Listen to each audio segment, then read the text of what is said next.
பார்த்துக் கொண்டிருப்பது QK news டிவியின் தமிழ் ஒளிபரப்பு.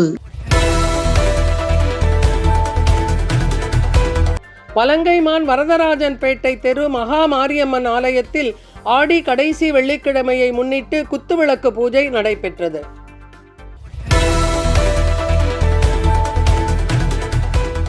எங்கள் பகுதி செய்தி. சந்தனக்காப்பு அலங்காரம்.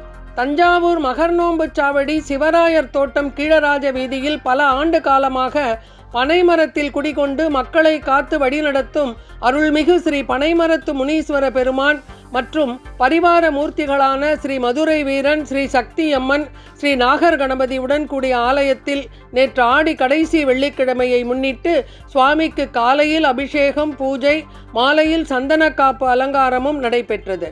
இதில் திரளான பக்தர்கள் கலந்து கொண்டனர். நிகழ்ச்சி ஏற்பாடுகளை தெருவாசிகள், உபயதாரர்கள், நன்கொடையாளர்கள் மற்றும் அமைப்பாளர்கள் செய்திருந்தனர்.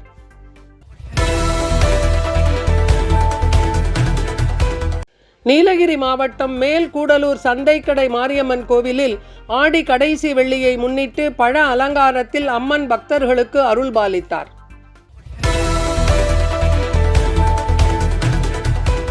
திருவண்ணாமலை மாவட்டம் போளூர் பஜார் தெருவில் உள்ள கசீருல் ஜமாஅத் இஸ்லாமிய துவக்கப்பள்ளியில் 79வது சுதந்திர தின விழா கொண்டாடப்பட்டது.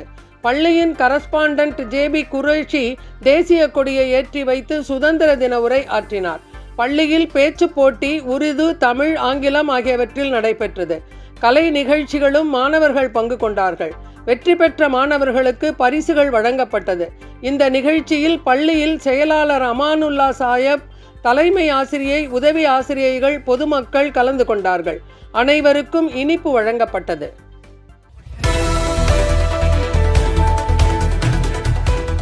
கள்ளக்குறிச்சி தண்டலை சாமுண்டீஸ்வரி அம்மன் கோவிலில் 18ஆம் ஆண்டு ஆடி மாத பால்குடம் ஊர்வலம் நடந்தது.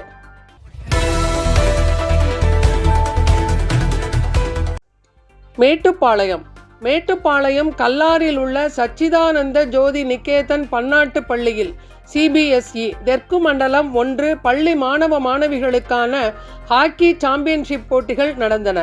6 பிரிவாக நடந்த போட்டிகளில் 4 பிரிவு போட்டிகளில் மேட்டுப்பாளையம் சச்சிதானந்த ஜோதி நிகேதன் பன்னாட்டு பள்ளி முதலிடத்தை பெற்றுள்ளது.